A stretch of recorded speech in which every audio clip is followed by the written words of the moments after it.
Shane Black, who is the writer of things like Lethal Weapon and Last Boy Scout, hasn't been heard of for a little while, making his directorial debut. And from the outside, I have to say the signs aren't good, largely because it's a self-reflexive, satirical noir thriller starring, get this, Robert Downey Jr. and Val Kilmer. Just describe it again. It's a self-reflexive noir. You know what noir is? Yes. Film noir, yes. Dark. So satirical noir, as in it's aware of Chandler Yes. and Hammett and Kane and all that sort of stuff, but it's satirical because it's postmodern and self-reflexive, so people make gags. So, for example, at the beginning of the movie, the movie is narrated to us by Robert Downey Jr., who says, "Hello, I will be your narrator for this movie." Oh, hang on, I've forgotten a bit. I better go back.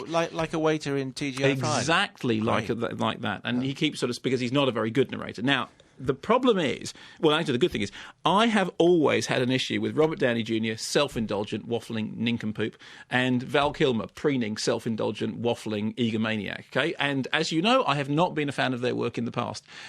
So I went into Kiss Kiss Bang Bang thinking, oh, great, so we're going to get, post-Pulp Fiction, neo-noir, satirical, blah-de-blah-de-blah, all over again, with two of the most irritating actors in the world, all backslapping and the rest of it.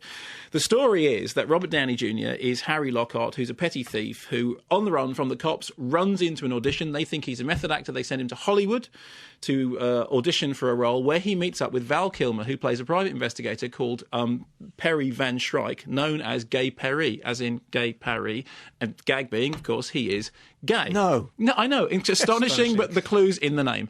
And they are then involved in this incredibly convoluted, frankly incomprehensible murder mystery, during which you're not that interested in the plot because it's very, very hard to follow, but what you are interested in is the chemistry between these two previously infuriating actors. Now, basically, that's what the whole of the movie's like. It's like those two doing that. And the most amazing thing about it is it's actually quite funny.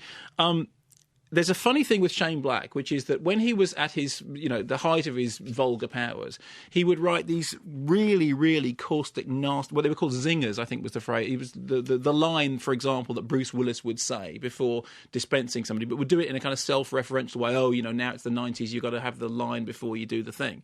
And after a while, that becomes fantastically irritating. But he's been away for a while, and he's obviously refreshed himself, and he's come back as the funny, sparky, completely heartless, completely inconsequential, completely flimsy, but actually rather enjoyable writer-stroke-director that he used to be. Astonishingly, the film only cost $15 million to make, and it looks like it cost an awful lot more. But the real key to its charm is that Val Kilmer has somehow finally got himself a sense of humour. Now, Val Kilmer has done comedy in the past, and he's been notable for not being very funny. And, of course, as you know from the many stories reported in the press, there are several people who have found working with Mr. Kilmer difficult.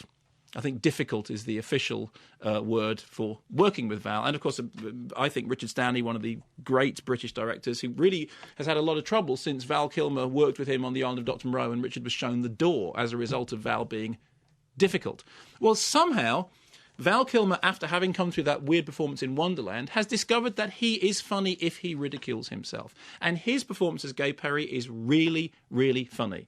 Robert Downey Jr., who has far too often been allowed off the leash, been allowed to just ramble and shamble and mumble in a way that he finds incredibly entertaining, has found his match in Shane Black's script. And somehow that weird, irritating, rambling intonation of his, and listen, look who's talking incidentally about weird, irritating, rambling intonation, is a perfectly set for Shane Black's script. The film has no substance. It is in one ear and out the other. And at the end of it, I don't think there's anything that will make you go back in the way that Pulp Fiction did. I mean, the funny thing about Pulp Fiction is when you finish Pulp Fiction, you think, I've got to go and watch it again to see if it all ties up. And when you watch it, you realise that it ties up absolutely brilliantly. There's that fantastic scene in which you see the Ving Rhames character walking, across with the cup of coffee, and you have to figure out how he got to being there. And anyway, it all ties up really beautifully. There's none of that in Kiss Kiss Bang Bang. What there is in Kiss Kiss Bang Bang is all surface. But what a surface it is. And for giving those two actors the chance to actually demonstrate that they are far more than just irritating nitwits, I think hats off to him. It makes Sin City look deep, but as shallowness goes, it's pretty shiny.